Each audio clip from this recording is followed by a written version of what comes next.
Assalamualaikum warahmatullahi wabarakatuh. Di sini kami akan mempresentasikan hasil diskusi kami pada pertemuan Jigsaw 2 ini, yaitu tentang penyelesaian kasus dilema etik. Sebelumnya, perkenalkan, di sini kami terdiri dari 2 anggota, yaitu yang pertama Suci Nurfadilah, NPM 2422010089, dan saya Amalia Rinasari Agustin 2422010090. Di sini kami menggunakan penyelesaian kasus dilema etik benefisensi. Apa itu benefisensi? Benefisensi atau kebaikan. Prinsip ini mengutamakan tindakan yang membawa kebaikan atau keuntungan pasien jauh lebih besar daripada kerugian atau yang tidak berfaedah. Tenaga kesehatan memiliki kewajiban untuk memberikan manfaat terbaik, memanfaatkannya sebaik-baiknya, dan mengambil langkah-langkah positif untuk mencegah dan menghilangkan cedera atau komplikasi yang dapat merugikan pasien. Kita mengambil kasus pada skenario 4, yaitu aborsi. Kasusnya yaitu pasien A sedang hamil 6 bulan, memiliki riwayat kelainan jantung bawaan, kehamilannya memperburuk kondisi jantungnya.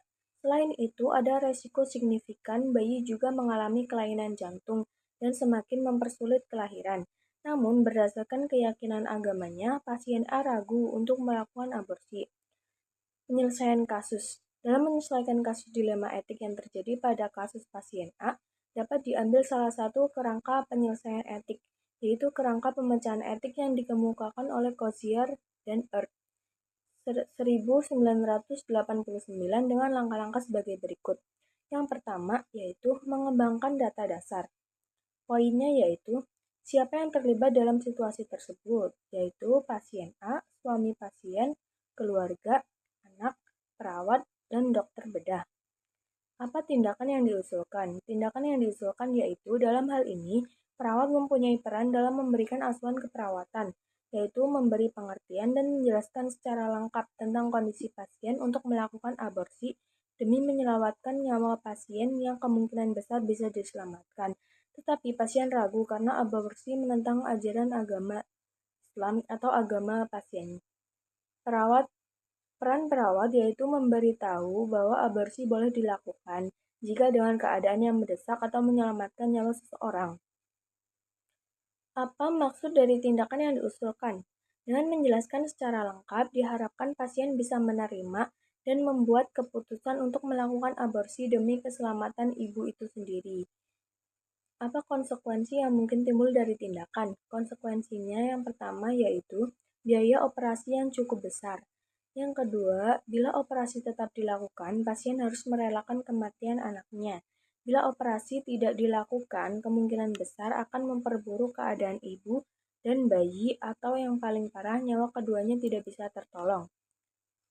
Penyelesaian kasus poin kedua yaitu mengidentifikasi konflik yang terjadi berdasarkan situasi tersebut, yaitu untuk memutuskan apakah jika tindakan dilakukan, perawat dihadapkan pada konflik tidak menghormati otonomi klien. Poin yang kedua yaitu apabila tindakan tidak dilakukan, perawat dihadapkan pada konflik seperti tidak melaksanakan sumpah profesi, tidak melaksanakan kode etik profesi dan prinsip moral, serta tidak melaksanakan perannya sebagai pemberi asuhan keperawatan. Yang ketiga, membuat tindakan alternatif tentang rangkaian tindakan yang direncanakan dan mempertimbangkan hasil akhir atau konsekuensi. Yang pertama, mengusulkan dalam tim yang terlibat dalam masalah yang dihadapi pasien untuk dilakukannya tindakan atau tidak dilakukannya suatu tindakan. Yang kedua, mengangkat dilema etik kepada Komisi Etik Keperawatan yang lebih tinggi untuk mempertimbangkan apakah dilakukan atau tidak dilakukannya suatu tindakan. Yang keempat, menentukan siapa yang terlibat dalam masalah tersebut dan siapa pengambil keputusan yang tepat.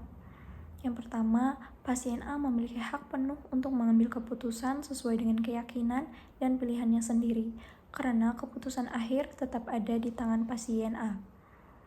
Yang kedua, keluarga juga berperan sangat penting dalam mendukung pasien A, terutama suami, untuk memberikan dukungan emosional dan membantu pengambilan keputusan. Yang ketiga, tim medis seperti dokter bedah dan perawat berperan membantu pasien memberikan informasi medis dan memberikan asuhan keperawatan kepada pasien. Yang keempat, perawat spiritual, yaitu membantu memberikan dukungan spiritual sesuai agama yang dianutnya. Yang kelima, mendefinisikan kewajiban perawat. Yang pertama, melakukan pemantauan terhadap kondisi pasien. Yang kedua, menjelaskan informasi dengan lengkap, jelas, dan mudah untuk dipahami pasien ataupun keluarga agar terhindar dari kesalahpahaman. Yang ketiga, memberikan tindakan yang terbaik untuk pasien baik fisik maupun mental. Yang keempat, mematuhi peraturan yang ada di rumah sakit.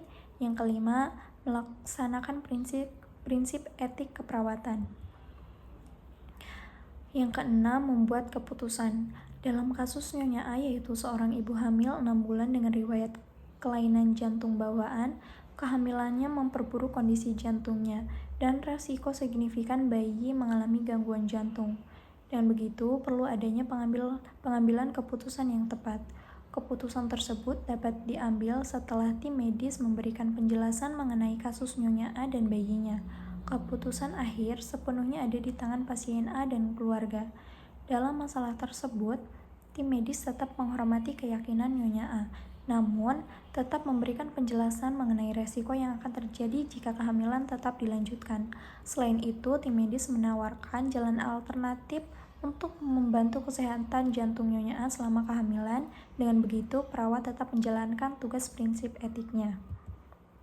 Kesimpulannya, pada masalah tersebut dapat disimpulkan yaitu kasus dilema etik beneficient antara perawat dan pasien, di mana perawat memiliki tugas dan tanggung jawabnya untuk memberikan perawatan yang lebih baik bagi Nyonya A dan bayinya.